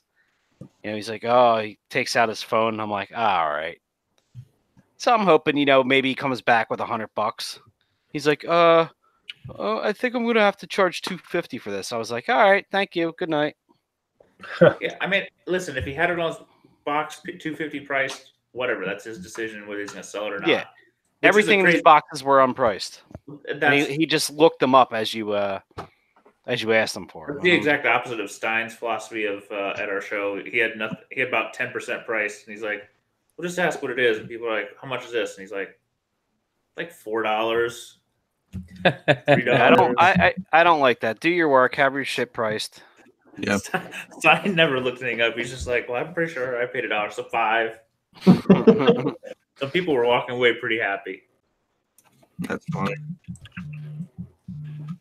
So real quick, I'll just throw a couple quick cards out for the weird XRC and weird card thing that I've been going on. Let's see here. If you guys can see this, is there a way for me to set it on me? Is it showing me right now? Yeah, there we go. You're good. All right. So one of the cool things that back in the 80s that the card companies used to do, especially Topps, is they would print 4 cards on the bottom of every wax box. And it went in the hockey, the baseball, the football. Obviously, Topps didn't do basketball back then. So, hockey, baseball, and football. And they were different pictures than the ones in the regular packs, and if you were good enough with an X-Acto blade or a razor blade, you could cut them out nice and make them look like regular cards. And one of my favorite years is the 85 Topps football. And if you guys remember the 85 Topps, for a lot of people out there, that the 85 Topps football drove a lot of people crazy because they have these they were all side-mounted cards, but they were all black. And these 85 Topps football that were on the bottom of the box were all red. So they're kind of like cool variants that not a lot of people remember or know about. And if you get lucky, you can find them online where they're not cut yet. And that's a good thing because PSA will grade, PSA and Beckett Grading Services will grade these cards as hand-cut cards and give 9 or 10 grades to them, which is very rare, very cool. So anyways, here's the Joe Montana from the 85 set. And you can see it's actually really cool because even on the back, they did the back of the cards too, which is kind of rare, to put that much thought into it. And here's the Lawrence Taylor from that set, one of my favorite cards in that set. And anything Walter Payton, I'll pick up. So there's a Walter Payton, and like I said, the cool thing about them is they're all red instead of the black. And there's also a couple famous cards for the hockey set. The 85 OPG / top set has the Mario Lemieux rookie. And they also had one of his cards on the bottom of the box. So I was lucky enough to pick one up and have it graded. And it came back a PSA 5, which is pretty tough to get in those cards because they were all hand cut. And unless you're getting the 4 cards that aren't open or aren't cut already, it's very hard. And most of them have creases on them because they're the bottom of the box. So keep your eye out for those. And if you ever see them, definitely pick them up and, do your research. They're cool to look into. I kind of want to hand cut those. Yeah. So you can hand cut them and do research. There's a lot of people out research that how to hand cut them the best ways. Here's the crazy thing. And Stein might know some about this is, a lot of people had the uncut card sets, where they're like the rolls of the actual printed cards. And that was a big deal back in, the 90s and the 80s. People would frame them or they would sell them in poster tubes. And that wasn't the coolest thing about it. Well, I don't know if you think this is cool. It's also a big problem in the card world. A lot of people think it is. People are taking those uncut rolls and, you can basically, make a 10. Yeah. Turn them into a hand cut 10. You can cut them. There's people out there that are so good at cutting the cards that they can cut them so well that the grading companies don't know if they're, hand cut or if they're printer cut. And a lot of the Gretzkys have been hand cut from those sets. And the funny thing is that the hand cut people for the OPG would screw themselves because it wouldn't have that special OPG, border with the rough edges. So it would give themselves away. But a lot of the 10s and a lot of hard to find 10s came from the hand cut rolls of cards. So that can be an issue, but it's still cool to see them. Every once in a while you'll come across them in a flea market or something. And most of the time they're pretty trash, but if you can get them for cheap and it's got a couple cool rookie cards, maybe it's worth trying your hand at hand cutting them. You mentioned the roll of cards. I was looking on eBay for the cards that I'm used to, not these new cards, but they had a 84 Fleer update uncut. Yes. And I forget what it was going for at the time. I think it was at auction. It was going at the time was at 260. Well, it's funny because that set, I know we've talked about it on here. That set is one of the greatest sets that the 80s baseball ever had. It had the perfect example of the XRC rookies, and like I said, the XRC rookies are kind of like the pre-rookies, and that 84 update set had the pre-rookies of the Clemens, the Puckett, the Strawberry. Wait, was it the Strawberry or the Gooden? I think the Gooden. Was Mattingly in that? I don't think Mattingly was. There was a fourth one. Do you remember what it is, Stein? Right off the top of my head, no. Mattingly was in the regular set. Yeah, Mattingly was in the regular set. So there was 4 really big cards in that set, and of course the Clemens and the Puckett are still to this day. It's one of the few sets that still commands high dollar. That like even the cut, like the regular 84 Fleer update set, man. But yeah, if you ever see that 84 Fleer update set in the traded sets, for people that don't know, the update sets or the traded sets came in these little boxes that are like, I don't know, about half the size of this. Yeah. And they'll say whatever update set are the traded set, and there's probably like 200 cards in it. And if you ever seen those 84 Fleer update sets, snag them no matter what the condition, because those are so hard to find. You'll get lucky, and you never know what's in them. I still have my 86 Topps traded set, but it's not worth that much. Yeah, that's got the Bo Jackson and the Barry Bonds in it, right? Yeah. Yeah. Hey, if you get the Tiffany though, it's the Topps traded Tiffany. Yeah. That's a good one. That's another rabbit hole we're gonna have to get in one of these nights. I'm kind of excited. What are we talking about? Variants on the sets, basically. Hey, more cards you can buy, Z. Yeah. I'm kind of excited about this next topic because it's been popping off in the YouTube chat. So this is going to be interesting. Mr. Stein, who is the hot top 10 guru at comicbookinvest.com, if you guys want to check it out, made a is this like a new article, or have you done this before? Go ahead and take me off of presenting there, Dino. I did it once 2 years ago, and I just kind of put it on the back burner and just kind of didn't think about it for 2 years. I couldn't believe it had been 2 years ago that I did one, but I should have probably been doing it more often, but just kind of. What a slacker. I know. Yeah, that was a really cool list. I thought it was neat to see how far some of those books have fallen. So for people who can't see or didn't see it, he did a not top 10 list, which are, if you want to explain a little bit, Stein, what it kind of is. Yeah, so like I said, it was 2 years ago. I kind of came up with the thought of what is the opposite of doing a hot 10. We talk about all these, great books out there, but what about the ones that we miss on, or speculators get stuck with? And so I did it 2 years ago, and I remember I'd have to actually go back and look, but I remember, and I can't believe it's been 2 years, but you guys remember that Savage, that Valiant book, Savage, that had like the black and white? Yeah, I remember that book was on that list. So that's how long ago that list was because it had been hot and then collapsed. Yeah, Paul put it up. It was April 28th of 2017 was the last time you did it. Yeah, so almost, I guess not a full 2 years, but close to 2 years ago. Savage #1, Louis LaRosa, 1 in 50 black and white variant, right? Yeah. So people would always kind of throw accusations or whatever that I'm just out trying to sell books for myself or whatever. I mean, your eBay store is ridiculous. No. Gosh. You are the worst flipper I've ever actually met. I know. It's you have to actually list and sell books to be a flipper. I always just look what's got like 4 days left and know that shit's coming. Oh man, it's real. I'm really the worst seller ever. We got Paul here. No.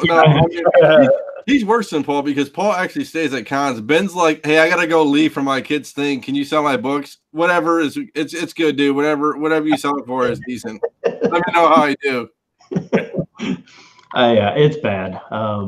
But yeah, so I just kind of I was looking at I was watching the videos from Comic Tom and some of the comments a few weeks ago, and somebody mentioned something about how they thought it would be cool to have like a bad list or whatever. And I mentioned, hey, I've done that before. I could easily do it again.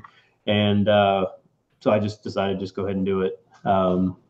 So I did. So now it's going to be back monthly. And it'll be like at the first part of every month that it will pop up.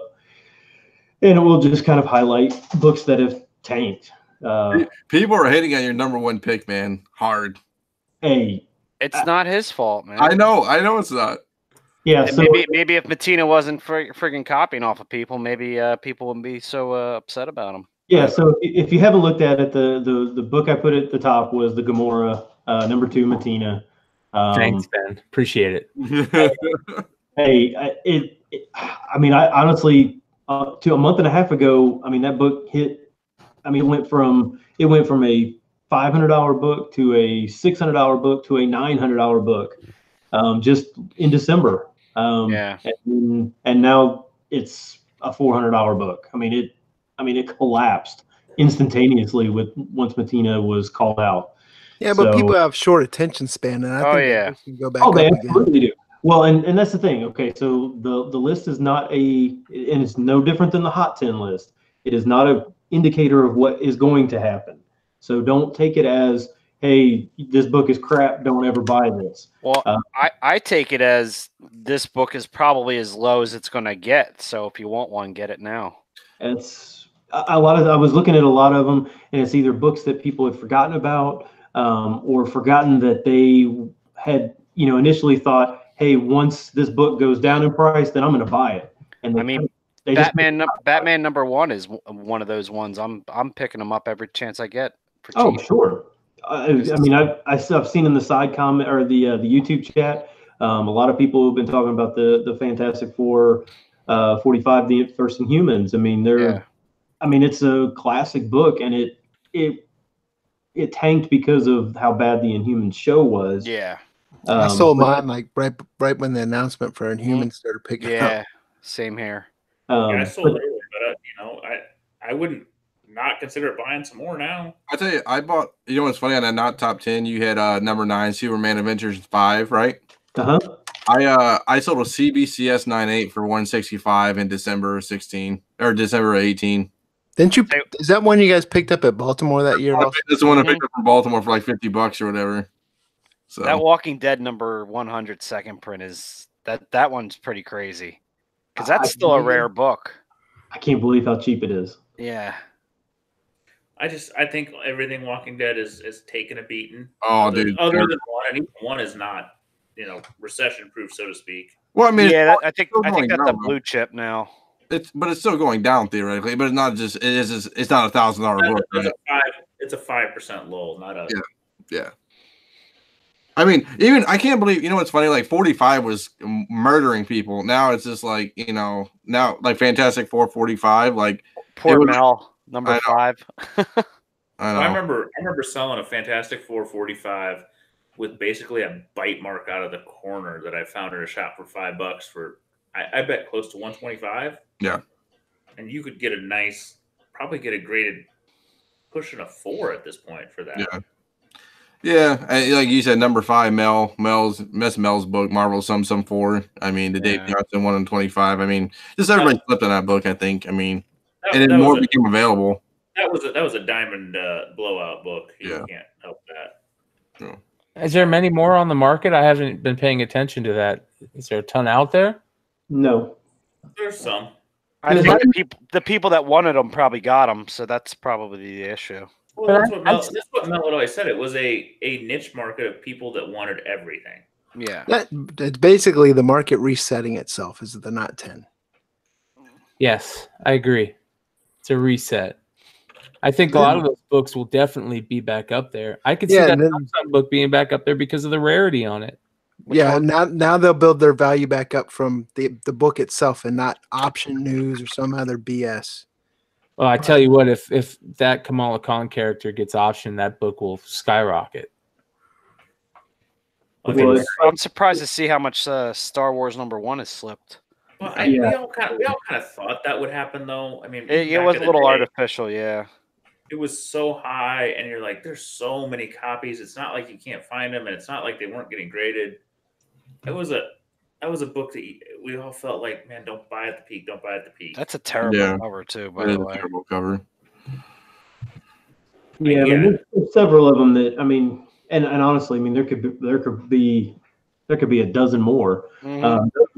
Those were the ones that I put on the list this time were, I mean, not just percentage drops, they were big dollar drops. Oh, yeah. I mean, the Saga RRP is almost like sacrilege to put on there.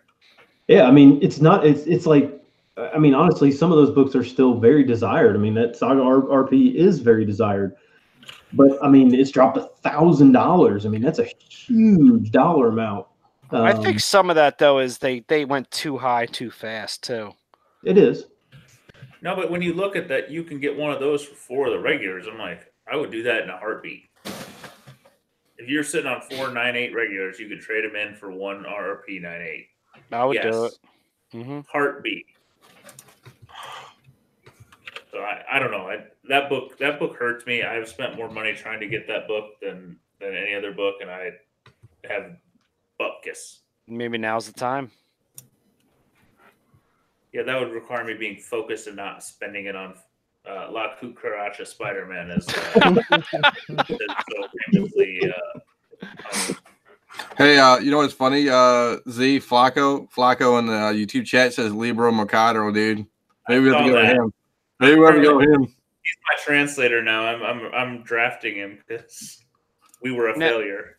Ben, I got a question with just the regular top 10 in general. Like, how long does it take you to generally do that? Like, how much research do you put in a week? I would say that I spend between compiling it and then actually writing it, I would say I probably have at least 5 hours a week of solid time that I actually am sitting here doing nothing else other than that. And then this is the exact reason why there'll never be 2 list people. So yeah, it takes time. Everybody asks for 2. There's those guys. Oh, can't you make a variant list and a regular list? Just like, no, there's one. The regular list doesn't move that much. No, they don't. No, and I mean I probably sometimes go overboard, and this is probably why I get a little overprotective of when somebody says, "Oh, well, it's this price or not this price." I check and I double check and I triple check. I mean, I'm even in books that show auctions, I'm checking watch count to make sure that was the actual price that it sold at. I'm going, on things that, because, eBay sometimes shows you weird numbers or something like that. Mm-hmm. And I'm like, I don't know if that's a right number. I'm checking, I'm double checking, I'm looking at GPA, I'm checking to make sure that was an actual sale. I try my best to not have false information out there.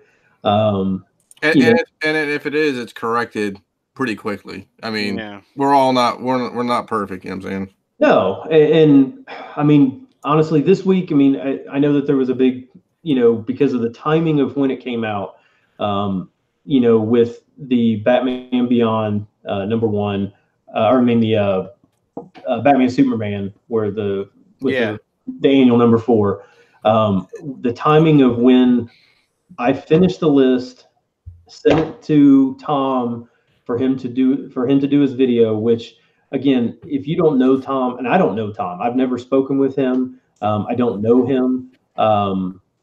I'm hoping to maybe at some point be able to get on their podcast or something like that, to help promote, the website and stuff like that. But I've never actually spoken with him.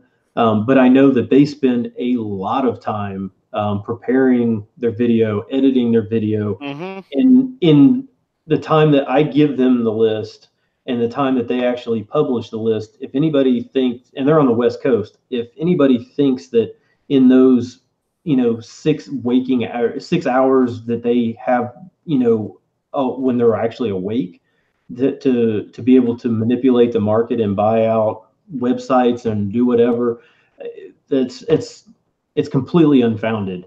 There's no way that they have the time or even care. I mean, that comic shop is a small shop up in Seattle. It's not like it's, I'm not giving it to Midtown, who can go to Diamond and just sit there and blow out, buy every single book for nothing. So I have a question though. Sure. So the list is showing high movement titles, right? So what are you going to buy out unless oh, I saw something in the dollar box? To me, it's a reactive tool, not a proactive tool if you're trying to spec off of it, because you're already showing stuff that's moved at a high price. So I don't understand. I wouldn't use it as a spec tool, and I don't understand why people get so pissed off. This is just my opinion and where I'm coming from. It's because they don't own the books. Yeah, it's not even a bad opinion, Wood. I mean, it's a fact of these things are already moving for these prices on eBay and in online. So if you're using it, you're already behind. You can't. Yes, I mean you could look at the list and say, oh, I'm going to see if they're still available at Diamond or you might have your online stores that about. Right. It's possible that you could find those, but you could do that anyway. All you have to do is basically all I'm doing is taking that 5 hours of prep time and giving it away. So I'm taking anybody can do this. I mean, you can spend all these hours, scouring book after book after book online to see, oh gosh, that book is actually moving. Maybe I need to check and see if it's selling, if I can get it for cover price. Okay, go ahead. It's there. It's there every single day. It's not just on Fridays. It's not just on Wednesdays. They're doing that. Yeah, you could do that at any time. You could also spend your $10 a month on cover price with our buddy Matt. Yeah, I mean, he gives away data all the time. Yeah, I mean, it's just because you're lazy and don't want to go and do all the research and then get mad that that I am doing it and giving it to one guy in Seattle that's actually producing a video that is pretty cool, and he does nothing but a great job with what he does, and criticizing it because you don't have that information. I mean, unfortunately, I just don't have much sympathy that, you know, that you're not spending the time to do it. It is a bear. I am not going to lie and say it. Some weeks are horrible. Some weeks there are books that every book that you think should be hot. I mean, I know Dan Piercy this week, you know, was like, oh, why wasn't that Wonder Woman? Was it 69 or 68 or whatever the newest one? Yeah, with the white, and it was. I mean, it's a good looking cover, but honestly, most of the sales that I saw were like $6. So yes, I mean, it was selling above cover price, and yes, I think it's a really nice looking cover. But a book that's selling for $2 above cover price isn't really. Yeah, I understand. Yeah, so I look at not necessarily just about the number of sales. It's most of the time where things have actually increased in price, and I try and make it fun, try and make it interesting to where, oh, maybe I didn't know anything about that book, or I didn't know that book was selling for more. So there's a lot to it other than just a program like DeVoe's, you know, cover price or whatever that's just feeding information into a computer and spitting it out. And that's why Spawn 1 always ends up on his list, is because it sells every day, all day. I mean, it's ridiculous. I still can't believe that it sells that many copies. But you know, just the whole process, and I mean, we could spend. Well, Ben, real quick on that, the process. One of the guys in the chat is asking, like, how do you go about finding the books that are moving each week? I know you don't want to say everything, but kind of give an idea on what that process is. Okay, so I will say I try to influence List a lot, and he doesn't listen to me ever. I mean, I send him sales all the time, trying to get that honorable mention old book, saying, "Look at this one," and he picks something fucking left when I go right. That's the whole point. Okay, so just real briefly, when I decide, okay, this is all right, this is Wednesday or Thursday morning or whenever it is that I actually start my process, I've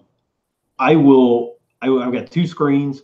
I will open up two different browsers with like 8 tabs apiece, and I've got 7 different eBay searches going on one screen. On the other one, I've got GPA, I've got Go Collect, I've got Midtown, I've got My Comic Shop, I've got what other online? I'm throwing blank. There's like 2 or 3 other online retailers that I've got pulled up all at the same time.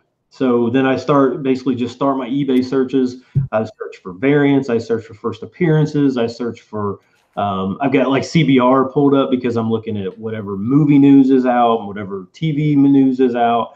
I'm looking through all that. I'm going, okay, so now Aquaman has, been out. It's making, $1 billion. There's got to be an Aquaman book that's hot. Let's look up, first Mira. Oh, okay. Well, then I go to GPA. It really hasn't gone up in price. I look at first Black Manta. It really hasn't gone up in price either, which kind of surprises me. People are like, oh, it's got to be Black Manta. Oh, it's got to be, and they're not. They're just not moving up. So I look through all past sales. I look through GPA. Then I go to the next one. Then I just start basically just kind of scrolling and looking for anything that's kind of standing out as, oh, there's 78 bids on this one book. Okay, well, is that a anomaly? Let me do a past search on this book. Okay, that was just one sale. All the rest of the books have sold for regular price. So that was either some kind of shill or something like that. And I try and process all this. I'll take my Google Docs, put a book on it, and then if I find other information later, I take it off. Then once I get kind of a thought of, hey, there's 10 books here, then I'll go to Heritage and I'll try and look for something Golden Age to put in the honorable mention. Then to try and find one of those that's actually springed, or jumped way up in price is sometimes really difficult. eBay searches are really difficult on Golden Age. That's why I try and give you info, but you don't listen. Hey, well, no, I mean, and I mean, you've given me, I mean, honestly, a lot of people will send me information because I obviously can't possibly know everything. There's no way. If I can know, I'm looking at what people are picking up and saying, oh, well, they're saying that this is selling for high. I didn't know that. Let me go check. And oh, yeah, maybe it is selling for high. Maybe I should consider that. They're not specifically saying, hey, you need to put this book on the list or anything. They're really not even talking to me about that.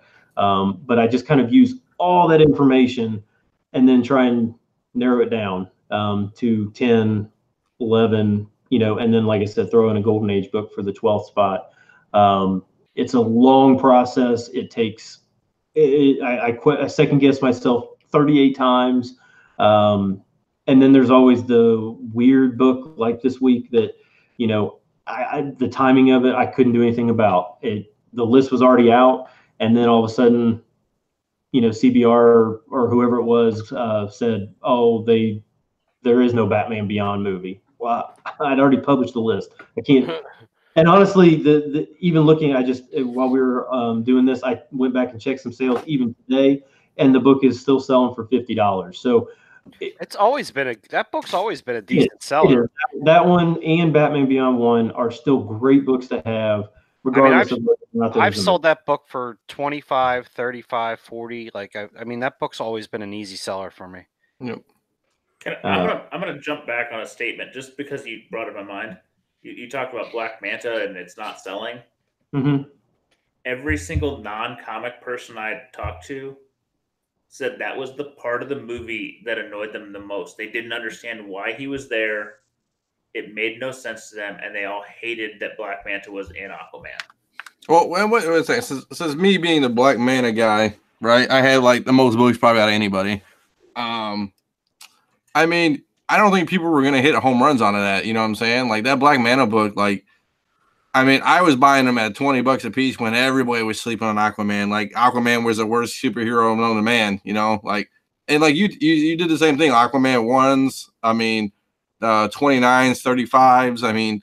I was getting them dirt cheap, like dirt cheap. 11s, dirt cheap, and nobody thought, if anybody thinks Aquaman 35 is going to be $1,000 book and like a 3.0 is going to be ridiculous. It's not going to happen. He did not hit with the general public. It just didn't hit at all. Like everybody thought they made the movie 20 minutes longer for no reason. Well, which is surprising. And I had to argue it. I'm like, no, he's the villain, and they're like, no, he was annoying. Yeah, it's a lot of work you put in, Stein. I appreciate it because I think it's really cool. It's a good snapshot of the market. Yeah, and I'm not gonna say everybody's got a lot of people who badmouth it have other things to say, but it's like people can make their own list, and we kind of talk about this all the time. Like, put the work in and make your own list. And B, it's like a lot of free cornbread. It's getting off on a list, man. Let's be honest. Yeah, it's not like we're charging for the list. Yeah, and Stein puts a lot of effort in, and he's not he's getting paid millions of dollars to make a list. I don't think he's getting paid $1 to make. Yeah, a list. So none of us are filming from the yacht right now. Yeah, I got. Yeah, so. I think because the list is so volatile, that just speaks for the work that's put into it. Because if everyone was yay or nay against it, that kind of takes. That's the reason why that takes the human factor out of the list. That's why the pure statistics of a list of these are your top sellers. There's not much change to that. I think the human factor, the research, the changing of the titles, you're gonna have people's opinions one way or another. But that also makes the list more interesting to read rather than just seeing the same books that have slid a couple spots. And if you don't agree with something, just say, hey, I think this book should be on there, and here's the sales figures I see. Yeah. You don't have facts. To attack. Come back with facts. Yeah. And the problem too is it wouldn't be a great. You can tell by the great, I guess, research of Stein that the list is great because I mean, there's a lot of discussions about it, but it's like you would see that if it wasn't a great list and it was a really garbage, nobody would pay attention to it. It's, you know, look how many watchers you get and how many people who just lurk on the site and then buy the book. I mean, it's like, you know, yeah, it has some kind of public opinion sway because people out and go out and try to snag every copy on the top 10, but it's like, you know, it just means that you know, people's putting time and research on it. I mean, I feel like if you're not being hated, then you're not doing a good job. that's right. So the fact that there's that many people that would take the time to put so much effort into hating means that it's that good of a list. Well, and not even just hating it. The list is that good. If you have other people, other sites, other channels, all these other social media aspects, if they're taking time to make content on your list, that says something for your list, good or bad. I hear people at cons talking about it. Oh yeah, that's on the top 10. Like, yeah, it's you know, it's the top 10. I mean, besides Wizard back in the day, it is. I would have to say it's the premier top 10. I mean, even publishers are recognizing. Nobody else is doing it. So I mean, if Wizard were doing it today, they would be so far behind by the time it got in your hand that people would be laughing. Yeah, well, it was a monthly. It was a monthly list back then, and I know they got information from, I think, dealers. Yeah, comic shop owners. Didn't Drew? Or something, didn't somebody have somebody? Yeah, Drew wrote some of that shit. Yeah. So I mean, it's, you know, it is what it is. And people are saying it is the modern day Wizard. I mean, honestly, if Wizard came back with a publication like that, I mean, it would be kind of cool to see CBSI's top 10, even if it was a whole month snapshot, like, you know, like a big article with each week, you know, it'd be 4, right, Ben? Is it 4 or 2? It's 4 because every week. So yeah, so it would be like 4 on like 2 pages or 4 pages. It'd be kind of cool to see, hey, week 1, or, you know, this week was this week with that. I mean, that would be pretty dope, I think. I mean, hey, you know, if it was a monthly list, the list would look completely different than what it is as a weekly list. I think people forget how quickly this crap changes. I mean, look at them stupid Michael Turner variants, Batman and crap that were hot. Oh, look at like you said, that Harley Quinn Pink Del Auto. I mean, that was the hottest book known to man, and then that shot up to like what, $300 raw overnight. Yeah. Well, and then drop back down to 50. Yeah, well, I mean, it's kind of like what was that Adam Hughes Sabrina going to do? I mean, people are paying $250 for it pre-sale. I mean, 3 months after it releases, I mean, how much is it going to really be worth? I mean, it's going to be super volatile. If you have them sell them. That Ghost Spider book is the same thing. I just keep watching it going, where's that going to end in 2 months? It's still going up, man. I mean, not going up. It's still staying at where it's going. It stayed at, man. Like, I saw a 9.6 go for what, like 800? I mean, it was crazy. Like, well, what about the Albuquerque Thanos variant? What is that at? Is that still holding its value? Because that's definitely one of the books to look at. That set that whole variant, you know, run off. I mean, we can look. Interesting. Well, I still argue some of these ones that are like 4 weeks old are at lost 23 numbers, and some of these books that are not impossible to find, but tough to find in grade, and it doesn't make sense to me. They're a week old, and you are paying FOMO. Crazy numbers. It's all FOMO, man. People don't want to miss the next loosh. So some of these books, some of these classics have not moved. What's the Superior SpiderMan, the 20 the Black Cat? That's been dropping. Losh has been stagnant. The Turner Supergirl has been stagnant. Some of these old ones, I'm like, I'll tell you, it doesn't boys, make sense. This Thanos 13, I'm just looking right now, and just quickly like 9.6s roughly. So 9.6s went for 500. Okay, that was best offer, so probably cheaper than that. Sorry. Like 380. One sold for 700 December 20th. One sold for like less than 425. I mean, it's out of control with these. I mean, one sold for 380. I mean, it's just. That's a tough book to get in high grade there with the black cover and the rubbing. Yeah. So it all depends what's going to go on with Cosmic Ghost Rider, right? People don't know. Yeah. So I sold mine raw for 280 about 3 months ago. Yeah, what bug is that cat chasing back there? Oh, I'm sorry. No, it's not a bug. It's a ball that he loves. I had this ball when I got the black cat over. I'm sorry. Let's go. So like I got the black cat, I got like this little tennis ball thing, and he just the white cat now loves it. He just. But I got kitty cats all over. I got a cat over here now. You know, I'm gonna get those cat. I think I'm gonna get those cat tunnels that like roll around on the top that they can run around. It's gonna be crazy. So Dino's a cat lady. I'm a crazy cat lady. So hey, if anybody's got a stock, I'm gonna get stock in some Purina. So let's talk about stock chips. Stock tips, Purina, some cat foods. I'm gonna start getting Catnip. Catnip. Oh yeah. So I think if we end out on this one, I think this will be good. So Mr. McClay is doing the Gretzky rookie quest. You got any updates for us there, Chief Keith? So this is what happens when your life takes a turn and you got 6 or 7 collections you're going through. And I literally you on the Gamora. Yes, exactly. I literally haven't put anything up in probably a month, and I'm kicking myself because there's some really hot books that I have sitting in boxes upstairs. And so because you're bringing it up at the end of the show, it's definitely a big reason that I will start putting books up tomorrow. So every day I'm going to try and put up 5 or 6 books. But yeah, the Gamora thing kind of hurt me because I have a 9.6 and a 9.8 signed signature, CBCS yellow label.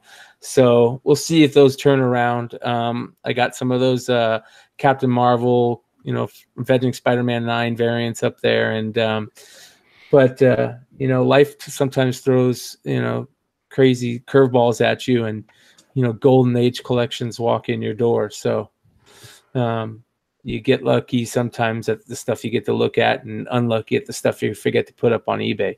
But next time a golden age collection comes in, you just sell it to me. Yes. And you list your books. Yeah. Yeah. So Comic Daze, DAZE on eBay is the store. You'll start seeing more items getting put up there every day.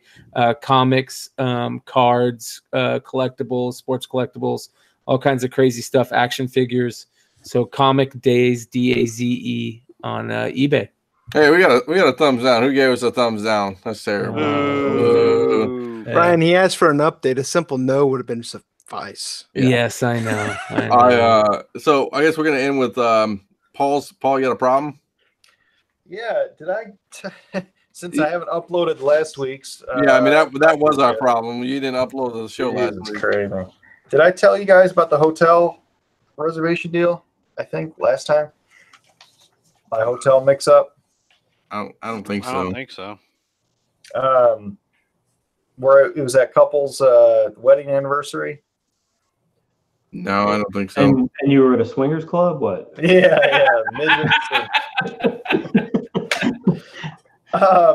No, I could have swore I did. Well, oh well. Anywho, so it was another couple's wedding anniversary at a hotel here in town, and it's the last year for it because the hotel's going out of business.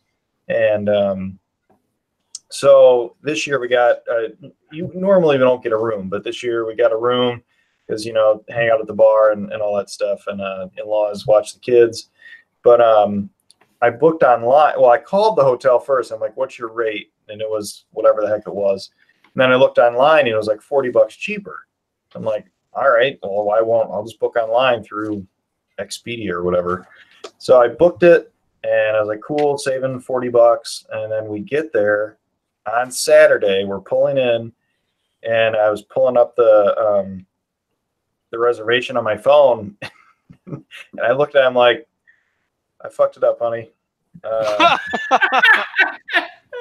Check-in is Sunday, not Saturday. Oh, man. So I'm like, and it's snowing, and it's cold as hell, and the kids were in the car because we were going earlier that day to go swimming and have a good time and tire them out. So I go inside and I'm like, hey, I messed it up, and the lady's like, oh, let me see what I can do. All right, you booked it online, I can't help you. I'm like, geez, come on. So I call Expedia, and they're like, we can fix it, but it's going to be $50 more or something.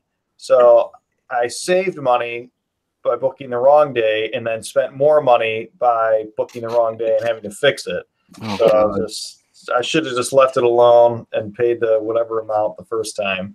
Yeah, you do try to get yourself into more trouble than Why does your yourself wife out of. not book the room? Yeah, that's her. You know what? That's her fault. Yeah, I blame her. right. She Well, should know better. I booked an Airbnb for another trip today, and I asked her 3 times the dates. But then there's this coupon thing to save another $50 or whatever. No. But I found out, I clicked the link and it said, "Oh, you already have an account." I'm like, "Are you kidding me?" I'm like, "All right, I'm just going to use my work email and start over." So, but that all worked out. So I saved the money there. Until we get there, we'll see what happens. Up yet? Are we sure that's worked out?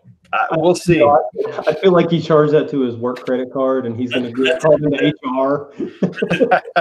TPD Paul's problem. They're gonna pull up his internet history and wonder why he's doing Airbnb stuff at work and gonna get fired. So no, that's good. That's typical Paul. I mean, you know what's funny, Paul, is I turned on my we talked about the label maker. I turned on my label maker like 3 months ago, and I haven't turned it on in a while. And guess what popped up? Your remember you couldn't print your boarding passes because you sent it to the label maker. I had like 4 labels come out that said Paul Weirderhole's label maker or boarding pass. Like I was like, he got all flustered, but I said, "Hey, you can do this, right?" And I left him to his own devices. He's like, it stopped printing for some reason. I'm like, oh.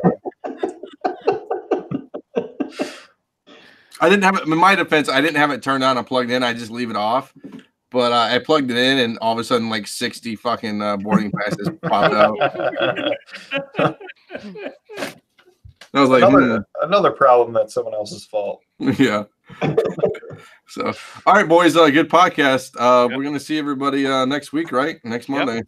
So, I think I'm gonna mix these both up at the same time and post them simultaneously. A double dose. I'll try and do like connecting covers or something.